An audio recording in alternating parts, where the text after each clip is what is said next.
बिहार के चर्चित कारोबारी गोपाल खेमका हत्याकांड में शामिल शूटर को पुलिस ने अरेस्ट कर लिया है।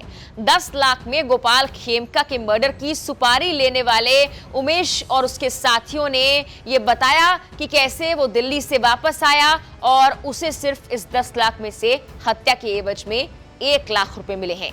जिस दिन अजय वर्मा की गिरफ्तारी हुई थी उसी दिन उमेश दिल्ली से वापस आया था और उमेश से बकायदा उसने मुलाकात की थी।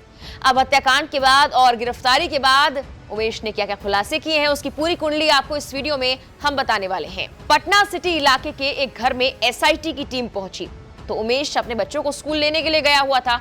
बस वहीं से पुलिस ने उसे दबोच लिया। उमेश कुमार नामक इस शूटर की निशानदेही पर पटना कोतवाली थाना के पास उदयगिरी अपार्टमेंट्स में भी छापेमारी की गई। वहां से भी एक शख्स को हिरासत में लिया गया। इस तरह एसआईटी कुल 3 लोगों को अब तक गोपाल खेमका हत्याकांड मामले में हिरासत में ले चुकी है। रिपोर्ट्स के मुताबिक उमेश राय का दूसरा नाम विजय है। दिल्ली में वो इसी नाम से रहा करता है।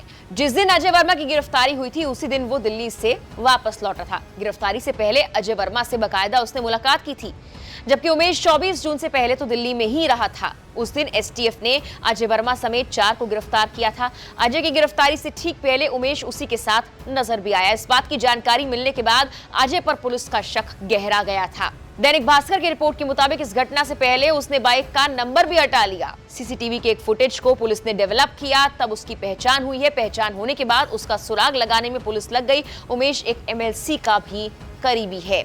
उमेश के मुताबिक 10 लाख की सुपारी गोपाल खेमका की हत्या के लिए दी गई थी और उसे हत्या के लिए 1 लाख रुपए दिए गए थे। इस मामले में पुलिस ने गंगा किनारे के इलाके से हथियार भी बरामद कर लिया है। सबसे ज्यादा शक अजय वर्मा पर ही इस मामले में अब तक रहा है और उससे जुड़े लोगों से ही लगातार पूछताछ हो रही है। इसके पीछे का कारण क्या है वो भी हम आपको बताते हैं। दरअसल गोपाल खेमका हत्याकांड का पटना की बेउर जेल से कनेक्शन सामने आया। इसे लेकर करीब 14 थानों की पुलिस ने शनिवार को बेउर में रेड भी की थी। रेड के दौरान पुलिस ने जेल में बंद अपराधी अजय वर्मा से करीब 20 मिनट तक पूछताछ की थी। 2018 में दरअसल गुंजन खेमका की हत्या हुई थी, यानी गोपाल खेमका के बेटे की हत्या। इस मामले में जिन 4 लोगों की गिरफ्तारी हुई थी उनमें से मस्तू की 2 साल पहले हत्या हो गई, जबकि 3 जमानत पर बाहर हैं। मस्तू की हत्या के बाद जांच में पुलिस ने 4 शूटर्स को भी गिरफ्तार किया था, जिनका सीधा संबंध अजय वर्मा की गैंग से ही बताया गया था। 24 जून को बिहार एसटीएफ और पटना पुलिस की टीम ने भी मिलकर अजय वर्मा को उनके 3 साथियों के साथ एक हत्या की प्लानिंग मामले में गिरफ्तार किया था। पटना में छापेमारी कर जब पुलिस ने वर्मा को पकड़ा तो पास से एक जर्मन मेड पिस्टल, एक इंडियन ऑर्डिनेंस फैक्ट्री का रिवॉल्वर, 98 गोली, 2 मैगजीन, 4 मोबाइल, एक डोंगल और इसके अलावा एक 4 व्हीलर बरामद की थी। गिरफ्तारी के बाद से ही वो बेउर जेल में बंद है और माना जा रहा है कि जेल के अंदर बैठकर ही उसने खेमका के मर्डर की प्लानिंग की।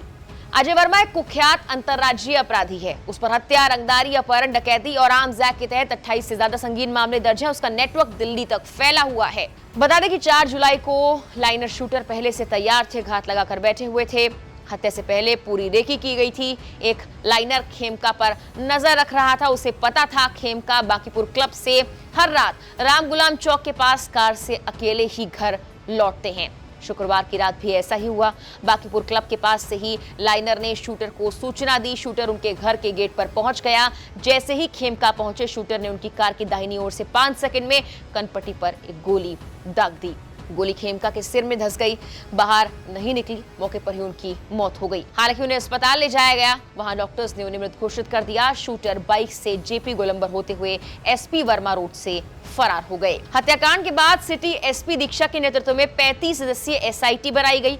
पटना पुलिस, एसटीएफ और पुलिस मुख्यालय की टीम शामिल है। इसके अलावा इस हत्याकांड के बाद यह भी कहा गया था कि गांधी मैदान थानेदार और गश्ती दल पर भी कार्रवाई की जाएगी। जाने से पहले आपको ये बता दें कि 90 के दशक में अजय वर्मा ने अपराध की दुनिया में कदम रखा था। अपने ही घर के सामने रहने वाले एक पिंकू चौधरी नाम के व्यक्ति की हत्या कर दी। उसे पटना में अपराध की दुनिया में उसी वक्त एंट्री मिल गई थी। पिंकू चौधरी और अजय वर्मा की नहीं बनती थी। एक बार पिंकू ने अजय वर्मा को मारा था, इसके बाद अजय ने उसकी हत्या कर दी। इसके बाद उसने अपनी गैंग बनाई। पुलिस रिकॉर्ड्स के मुताबिक शुरुआती सालों में अजय वर्मा सुपारी लेकर लोगों की हत्या करने लगा। वो खुद शार्प शूटर बन गया। फिर रंगदारी और अपहरण के मामले भी उसके नाम से सामने आने लगे। एक वक्त ऐसा आया कि अजय वर्मा का नाम बिहार के टॉप कुख्यात अपराधियों की लिस्ट में शामिल हो गया। बिहार से लेकर झारखंड तक उसकी गैंग का नेटवर्क था और अब माना जा रहा है कि इसी अजय वर्मा ने सलाखों के पीछे बैठकर खेमका की हत्या की साजिश रची है। फिलहाल के लिए इस वीडियो में इतना ही।